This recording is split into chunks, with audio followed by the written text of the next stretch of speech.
তোরা আমার হৃদের সঙ্গে আমাকে দেখা করতে দিচ্ছিস না, এটা তোরা অন্যায় করছিস। একজন বৃদ্ধের উপর এই অত্যাচারটা ঠিক না। আমরা কোনো অত্যাচার করিনি, আর যদি তোমার খারাপ লেগে থাকে তাহলে আমরা ক্ষমা চেয়ে নিচ্ছি, ঠিক আছে? কিন্তু এবার তুমি সত্যি করে বলো তো, এই খাবারটা তোমায় কে পাঠিয়েছে?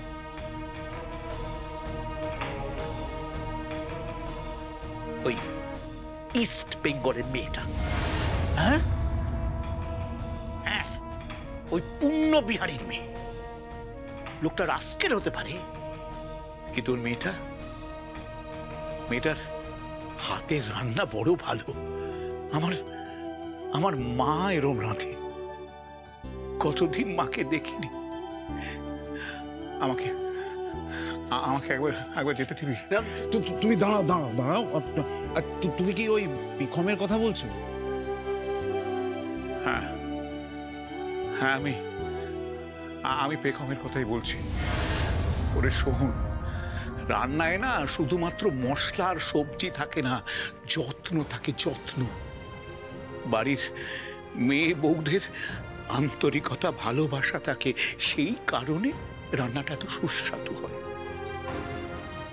তোদের মতো অপগণ্ডরা এটা বুঝবি না, রাস্কেলরা বুঝবি না।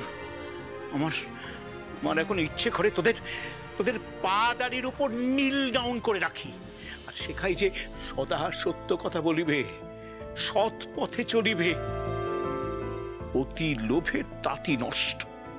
কিচ্ছু শিখলি না, কিচ্ছু না। তুমি চুপ করো তো, চুপ করো এখন। কাকে ফোন করছিস?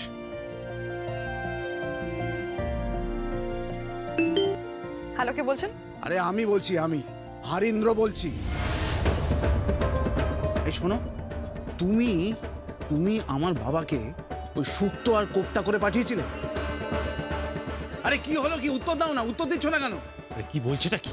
আরে কিছুই তো বলছে না, কোনো উত্তরে দিচ্ছে না। দেবে দেবে দেবে, ও ইস্ট বেঙ্গলের মেয়ে, ফর্মে আছে, বিদেশ থেকে প্লেয়ার নিয়ে এসছে। হোক না বাঙাল, ইস্ট বেঙ্গলের রক্ত রয়েছে ওর মধ্যে, লড়াই তারা ছাড়বে না। আর আমি মোহনবাগানী হয়ে বলছি, তোরা ডোরে দেখা, ডোরে দেখা।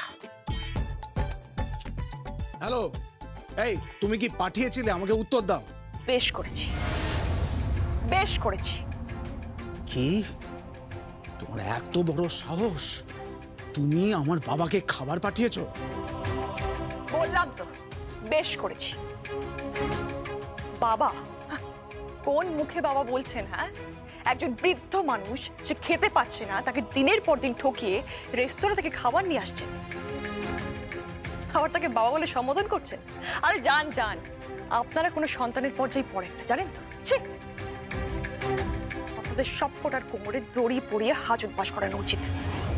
এই এই তুমি কিন্তু মুখ সামলে কথা বলবে বলে দিচ্ছি। আপনি মুখ সামলে কথা বলুন।